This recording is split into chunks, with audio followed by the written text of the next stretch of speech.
যুক্তরাষ্ট্র ও ভারতের পররাষ্ট্রমন্ত্রীর বৈঠকে বাংলাদেশ প্রসঙ্গ। জয়শঙ্কর ট্রাম্পের যেই অভিষেক বা শপথ অনুষ্ঠান, সেই শপথ অনুষ্ঠানে অংশ নিয়েছিলেন ভারতের পররাষ্ট্রমন্ত্রী এস জয়শঙ্কর। তিনি ওই অনুষ্ঠানের পর নতুন যেই মার্কিন পররাষ্ট্রমন্ত্রী, ট্রাম্পের পররাষ্ট্রমন্ত্রী, তার সঙ্গে সাক্ষাৎ করেছেন, বৈঠক করেছেন। সেই বৈঠকে বাংলাদেশ প্রসঙ্গে আলোচনা এসছে। এটি তিনি স্বীকার করেছেন, ভারতের পররাষ্ট্রমন্ত্রী, যে বাংলাদেশ প্রসঙ্গে এসছে, কিন্তু ঠিক কোন কোন বিষয় নিয়ে আলোচনা হয়েছে এবং ভারতের তরফ থেকে কি উপস্থাপন করা হয়েছে সেই বিষয়ে বিস্তারিত জানা যায়নি। এই নিয়ে যে রিপোর্ট, তাতে বলা হচ্ছে বাংলাদেশ প্রসঙ্গে মার্কিন নতুন পররাষ্ট্রমন্ত্রী মার্কো রুবিওর সঙ্গে কথা বলেছেন ভারতের পররাষ্ট্রমন্ত্রী এস জয়শঙ্কর। তবে তাদের মধ্যে ঠিক কি কথা হয়েছে তা এখনই বলতে রাজি নয় নয়াদিল্লি। মার্কিন প্রেসিডেন্ট ডোনাল্ড ট্রাম্পের শপথ গ্রহণের পর প্রথম দ্বিপাক্ষিক কোনো বৈঠকে জয়শঙ্করের সঙ্গে মিলিত হন রুবিও। বৈঠকে ট্রাম্প প্রশাসনের নীতির উপর জোর দেন মার্কিন পররাষ্ট্রমন্ত্রী। বুধবার ওয়াশিংটন ডিসিতে ভারতীয় দূতাবাসে অনুষ্ঠিত এক সংবাদ সম্মেলনে এসব কথা জানান জয়শঙ্কর। সামাজিক যোগাযোগ মাধ্যম এক্সে সংবাদ সম্মেলনে ভিডিওটি পোস্ট করেছেন জয়শঙ্কর নিজেই, যা পরবর্তীতে ভারতের পররাষ্ট্র মন্ত্রণালয়ের ওয়েবসাইটেও প্রচার করা হয়েছে। সংবাদ সম্মেলনে রুবিওর সঙ্গে জয়শঙ্করের মধ্যকার বৈঠকের নানা বিষয় নিয়ে জানতে চেয়ে প্রশ্ন করেন সাংবাদিকরা। সেখানে এক নারী সাংবাদিক বাংলাদেশ প্রসঙ্গে যুক্তরাষ্ট্রের পররাষ্ট্রমন্ত্রীর সঙ্গে কথা হয়েছে কিনা তা জানতে চাইলে জয়শঙ্কর বলেন, হ্যাঁ, এই বিষয়ে আমাদের মধ্যে কথা হয়েছে, তবে কি কথা হয়েছে এখনই প্রকাশ করা সমীচীন হবে না। ভারতের রাষ্ট্রীয় বার্তা সংস্থা পিটিআই জানিয়েছে, ট্রাম্পের প্রেসিডেন্ট হিসেবে অভিষেক অনুষ্ঠানে অংশ নিতে যুক্তরাষ্ট্রে যাওয়া ভারতের পররাষ্ট্রমন্ত্রী ওয়াশিংটন ডিসিতে দেশটির নতুন পররাষ্ট্রমন্ত্রী মার্কো রুবিও এবং জাতীয় নিরাপত্তা উপদেষ্টা মাইক ওয়ালজের সঙ্গে বৈঠক করেছেন। এছাড়া যুক্তরাষ্ট্র, ভারত, অস্ট্রেলিয়া ও জাপানকে নিয়ে গঠিত 4 দেশীয় জোট কোয়াডের পররাষ্ট্রমন্ত্রী পর্যায়ের বৈঠকে উপস্থিত ছিলেন তিনি।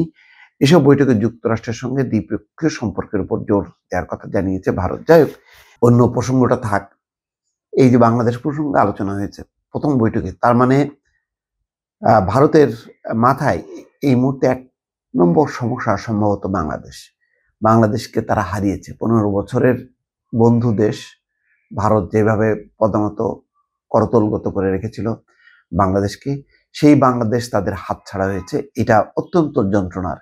সেই যন্ত্রণাটা তারা নানাভাবে প্রশমনের চেষ্টা করছে, নানা রকমের তথ্য প্রচার করে সারা বিশ্বব্যাপী তোলপাড় করা হচ্ছে যে ইস্যুটা নিয়ে, যেটা বাংলাদেশে গণঅভ্যুত্থান হয়নি, গণঅভ্যুত্থানের বদলে সেখানে হিন্দু নির্যাতন হয়েছে। এই কথাটা তারা সারা বিশ্বে প্রচার করে বাংলাদেশে যে একটা অভূতপূর্ব পরিবর্তন, সেই পরিবর্তনের মহত্বটাকে তারা ম্লান করে দিতে চায়। এই নিয়ে প্রচারণার অন্ত নেই। ভারতীয় গণমাধ্যমগুলো এখনো পর্যন্ত প্রতিদিন বাংলাদেশ সম্পর্কে নেতিবাচক খবর ছড়াচ্ছে। পাশাপাশি সীমান্ত এলাকায় এক ধরনের অস্বস্তিকর বা উত্তেজনাকর পরিস্থিতি বা চাপ তৈরির একটা পরিস্থিতি তৈরি করে রেখেছে, যা দফায় দফায় উত্তেজনা তৈরি হচ্ছে। এর মধ্যে ভারতের পররাষ্ট্র সচিব প্রণয় বর্মা, তিনি বাংলাদেশে এসেছেন, বাংলাদেশে এসে কথাও বলেছেন, কিন্তু তারপরেও কিন্তু উত্তেজনা প্রশমন হয়নি বা সম্পর্ক উন্নত হয়নি। ভারত একেবারে ইচ্ছাকৃতভাবে সকল ভিসা বন্ধ রেখেছে যাতে বাংলাদেশিরা ভারতে প্রবেশ করতে না পারে, এবং একই সঙ্গে ভারতের ভেতরে যে বাংলাদেশিরা বসবাস করছেন সেই বাংলাদেশিদেরকে বিতরণ করার চেষ্টা করছে, তাদেরকে গ্রেপ্তার করছে। এমনকি সাইফ খান, একজন হামলাকারী, সাইফ খানের উপর হামলাকারী, তাকে বাংলাদেশি বলার চেষ্টা করেছে, যদিও এটা স্বীকৃতি পায়নি, কিন্তু প্রথম দফায় তারা মুসলমান হওয়া মাত্রই তাকে বাংলাদেশি বলার চেষ্টা করেছে।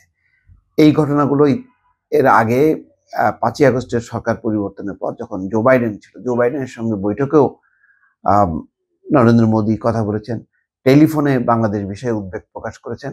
অর্থাৎ ভারতের সর্বোচ্চ চেষ্টা মার্কিন যুক্তরাষ্ট্র যেন বাংলাদেশের উপর হস্তক্ষেপ করে, এবং তারা মনে করছে যে যেহেতু রিপাবলিকান অর্থাৎ ডোনাল্ড ট্রাম্পের সঙ্গে ভারতের সম্পর্ক অত্যন্ত ঘনিষ্ঠ, সেই সম্পর্কটাকে ব্যবহার করে বাংলাদেশের উপর যাতে এখনই একটা চাপ তৈরি করা হয়, এবং ইউনূস সরকারকে যাতে বিতরণ করা যায় এবং হাসিনাকে পুনর্বাসন করা যায়, এই প্রকল্প নিয়ে তারা এগুচ্ছে।